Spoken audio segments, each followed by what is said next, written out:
Assalamualaikum warahmatullahi wabarakatuh. Perkenalkan, nama saya Isutianingsih, NIM 30 40 10 36. Saya dari S5B, Prodi Hukum Ekonomi Syariah Universitas Nahdlatul Ulama Sunan Giri, Bojonegoro. Video ini dibuat untuk merepresentasikan pemahaman dan analisis materi aswaja melalui jawaban atas soal-soal latihan yang terdapat dalam buku aswaja yang diampu oleh Dr. Haji Sofa Robani LCMA.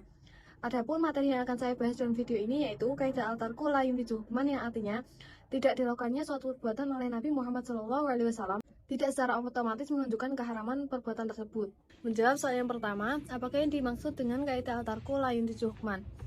Al-tarku la yunfizu hukman artinya tidak melaksanakannya Nabi SAW sama sekali tidak membuahkan atau menunjukkan hukum tertentu.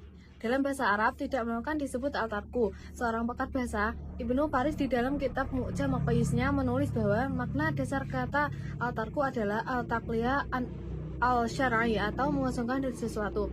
Adapun yang disebut dengan tarku al-Nabi SAW tidak melakukannya Nabi SAW adalah tidak melakukannya Nabi SAW atas sebuah perkara. Padahal saat itu ada pendorong untuk melakukannya dan tanpa adanya penghalang selain larangan syariat untuk melakukannya. Adamu fi'li Nabi sallallahu alaihi wasallam amra ma'a wujudil muqtada wa intifa'il mani'i min ghairi nahyin syar'iyyin anhu. Menjawab pertanyaan nomor 2, kadangkala Nabi SAW tidak makan sesuatu karena tidak berselera. Contoh dari hal ini yaitu sebagaimana hadis riwayat Imam Bukhari bahwasanya Nabi SAW tidak berkenan untuk memakan hewan yang bernama dhab karena tidak berselera. Bentuknya seperti kadal namun lebih besar. Hewan ini hidup di gurun. Imam Bukhari meriwayatkan an Khalid bin Walid qala utiya Nabi sallallahu alaihi wasallam bi dhabbin mashwiyin fa ahwa ilaihi liyakula qila lahu innahu dhab fa amsaka yadahu fa qala Khalidun haramun huwa qala la walakinnahu la yakunu bi ardi qaumi fa ajiduni a'afuhu fa akala Khalidun wa Rasulullah sallallahu alaihi wasallam yang artinya dari Khalid bin Walid berkata bahwa Rasulullah SAW pernah dibawakan untuknya daging wandab yang sudah dipanggang. Beliau tertarik pada daging tersebut. Tatkala beliau hendak memakannya, dikatakan kepada beliau bahwa itu adalah wandab, maka beliau menahan tangannya dan tidak jadi mengambilnya. Khalid bertanya, apakah ini haram? Beliau menjawab, tidak, tetapi hewan ini tidak aku jumpai di daerah kaumku sehingga aku tidak berselera. Maka Khalid memakannya dan Rasulullah hanya melihatnya. Hadis riwayat Imam Bukhari bermakna bahwa Rasulullah SAW tidak memakan daging dhab bukan karena hewan itu haram, tetapi karena beliau tidak terbiasa untuk menjumpainya di daerah kaum beliau sehingga beliau tidak berselera untuk memakannya. Sementara itu, Khalid bin Walid tetap memakannya dan Rasulullah membolehkannya. Jawab pertanyaan nomor 3, kadangkalanya Nabi Muhammad SAW tidak melakukan sesuatu karena khawatir diwajibkannya ibadah apabila Nabi SAW melakukannya. Contoh dari hal ini yaitu Qiyamul Ramadan sebagaimana hadis riwayat Imam Bukhari. An Aisyah radhiyallahu anha akhbarathu anna Rasulullah sallallahu alaihi wasallam kharaja lailatan min jawfil laili fa shalla fil masjidi wa shalla rijalun bi sholatihi fa asbahan nasu fatahaddatsu fajtama'a aktsaru minhum fa shalla ma'ahu fa asbahan nasu fatahaddatsu fakathura ahlul masjidi minal lailati tsalihati fa kharaja Rasulullah sallallahu alaihi wasallam fa shalla bi sholatihi falamma kanatil lailatur rabi'atu ajazal masjidu an ahlihi hatta kharaja li sholati subhi falamma qadal fajr aqbala 'alan nasi fatashahhada thumma qala amma ba'du fa innahu lam yakhfa alayya makanukum walakinni khasyitu an tuftarada alaikum fatajizu anha. Hadis riwayat Bukhari. Hadis riwayat Bukhari ini menceritakan bahwa ketika Rasulullah SAW sholat malam di masjid, orang-orang mengikuti sholat beliau dan jumlah mereka semakin banyak dari malam ke malam. Pada malam keempat, masjid tidak lagi menampung jamaah sehingga Rasulullah SAW tidak keluar untuk sholat malam berjamaah. Setelah sholat subuh, beliau menjelaskan kepada umatnya bahwa beliau tidak keluar bukan karena tempatnya, tetapi karena khawatir sholat malam itu akan diwajibkan atas umat, sementara umat mungkin tidak mampu melaksanakannya. Menjawab soal nomor 4, kadangkala Nabi Sallallahu Alaihi Wasallam tidak melakukan sesuatu karena tidak berselera. Sebutkan dan jelaskan dalilnya. Kadangkala Nabi Sallallahu Alaihi Wasallam tidak melakukan sesuatu karena tidak berselera.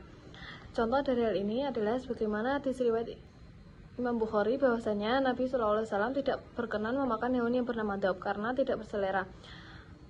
Bentuknya seperti kadal, namun lebih besar. Hewan ini hidup di gurun. Imam Bukhari meriwayatkan, An Khalid bin Walid qala utiya Nabi sallallahu alaihi wasallam bi dabbin mashwiyin fa huwa ilaihi liyakula. Qila lahu innahu dab fa amsaka yadahu fa qala Khalidun haramun huwa qala la walakinnahu la yakunu bi ardi qaumi fa ajiduni a'afuhu fa kala Khalidu wa Rasulullah sallallahu alaihi wasallam yang duru. Di riwayat Bukhari. Artinya, dari Khalid bin Walid berkata bahwa Rasulullah SAW pernah dibawakan untuknya daging hewan dab yang sudah dipanggang. Beliau tertarik pada daging tersebut. Tatkala beliau hendak memakannya, dikatakan kepada beliau bahwa itu adalah hewan dab. Maka beliau menahan tangannya dan tidak jadi mengambilnya. Khalid bertanya, apakah ini haram? Beliau menjawab, tidak, tetapi hewan ini tidak aku jumpai di daerah kaumku, sehingga aku tidak berselera. Maka Khalid memakannya dan Rasulullah SAW hanya melihatnya. Hadis riwayat Imam Bukhari bermakna bahwa Rasulullah tidak memakan daging dab bukan karena hewan itu haram, tetapi karena beliau tidak terbiasa menjumpainya di daerah kaum beliau, sehingga beliau tidak berselera untuk memakannya. Sementara itu Khalid bin Walid memakannya dan Rasulullah SAW membolehkannya. Jawab soal nomor 5, kadangkala Nabi SAW tidak melakukan sesuatu karena lupa. Sebutkan dan jelaskan dalilnya. Kadangkala Nabi SAW tidak melakukan sesuatu karena lupa. Terkadang Allah membuat Nabi SAW lupa karena Allah ingin mensyariatkan sesuatu, dan caranya adalah dengan menjadikan Nabi SAW lupa. Seperti tatkala Allah ingin mensyariatkan sujud sahwi, maka Allah menjadikan Nabi SAW lupa lupa bilangan rakaat salat sebagaimana hadis yang diriwayatkan oleh Abu Dawud. Qala Abdullah Rasulullah sallallahu alaihi wasallam Qala Ibrahimu fala adri zada am naqsa falamma sallama qila lahu ya Rasulullah ahdatha fi sholati syai'un qala wa ma dzaka qalu shallaita kadza wa kadza fathanna risilahu wastaqbala al-qiblata fasajada bihim sajdataini thumma sallama falamma fatala aqbala alaina biwajhihi sallallahu alaihi wasallam faqala innahu law hadatha fi sholati syai'un ambatukum bihi walakin innama ana basyarun asa kama talasawna fa idza nasitu fadzakkiruni. Hadis riwayat Abu Dawud. Hadis riwayat Abu Dawud ini menjelaskan bahwa Allah Subhanahu wa taala menjadikan Nabi Shallallahu alaihi wasallam lupa bilangan rakaat salat sebagai cara untuk mensyariatkan sujud sahwi. Dalam peristiwa itu, para sahabat memberitahu bahwa sholat beliau ada yang lebih kurang atau ada yang lebih atau yang kurang. Lalu Rasulullah SAW melakukan sujud sahwi. Dalam peristiwa itu, para sahabat memberitahu bahwa sholat beliau ada yang lebih atau kurang. Lalu Rasulullah SAW melakukan sujud sahwi 2 kali dan kemudian menjelaskan bahwa jika ada aturan baru dalam sholat, tentu beliau akan memberitahukannya. Namun beliau adalah manusia yang bisa lupa sebagaimana manusia lainnya. Sehingga ketika beliau lupa, para sahabat diperintahkan untuk mengingatkannya. Kadangkala Nabi Muhammad SAW tidak melakukan sesuatu karena mencegah mafsadah yang lebih besar. Dalam beberapa riwayat diceritakan bahwa Nabi SAW menginginkan untuk membangun ulang Ka'bah sesuai pondasi yang dibuat oleh Nabi Ibrahim alaihissalam. Namun beliau mengurungkannya karena khawatir apabila hal ini direalisasikan akan menyebabkan kegaduhan di antara umat Islam yang belum mampan imannya. Hal ini sebagaimana di riwayat Imam Bukhari.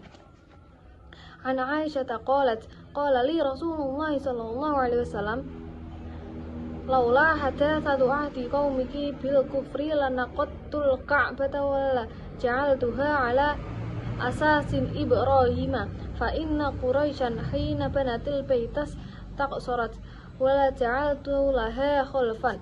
Hadis riwayat Bukhari ini menjelaskan bahwa Rasulullah SAW sebenarnya ingin merobohkan Ka'bah dan membangunnya kembali di atas fondasi yang dibangun oleh Nabi Ibrahim alaihissalam, karena bangunan Quraisy sebelumnya masih kurang dan tidak sempurna. Namun beliau mengurungkan hal itu karena kaumnya baru saja masuk Islam. Baru saja masuk Islam, sehingga dikhawatirkan akan menimbulkan kegaduhan atau fitnah. Menjawab soal nomor 7. Jelaskan pandangan Imam Al-Ghazali tentang hukum sesuatu yang tidak dikerjakan oleh Nabi SAW.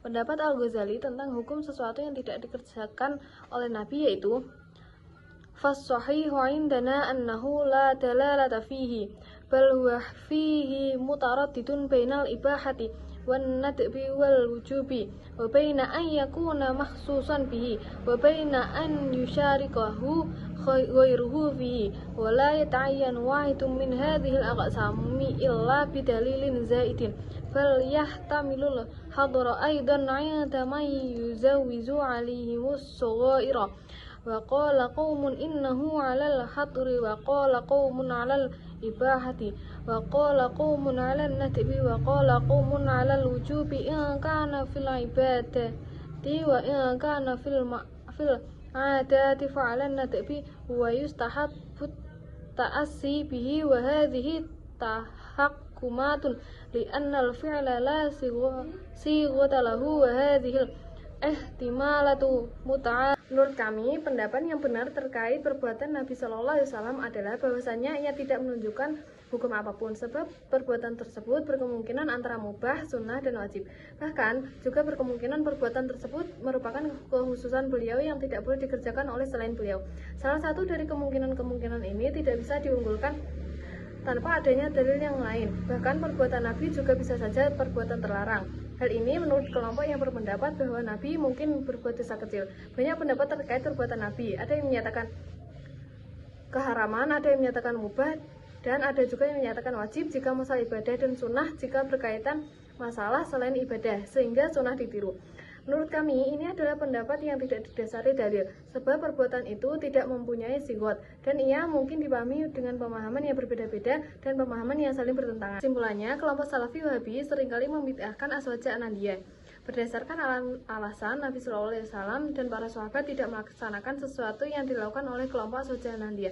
Hal ini sangat keliru, sebab tidak melakukannya Nabi Shallallahu Alaihi Wasallam tidak menunjukkan sebuah hukum, kecuali ada indikator-indikator dari dalil-dalil lain yang menunjukkan bahwa tidak melakukan Nabi Shallallahu Alaihi Wasallam sebuah perbuatan adalah karena perbuatan tersebut haram hukumnya. Tidak. Sekian presentasi pemahaman dan analisis materi kaidah al-tarku la yuntiju hukman saya. Mohon maaf apabila ada salah kata atau penyebutan kalimat. Wassalamualaikum warahmatullahi wabarakatuh.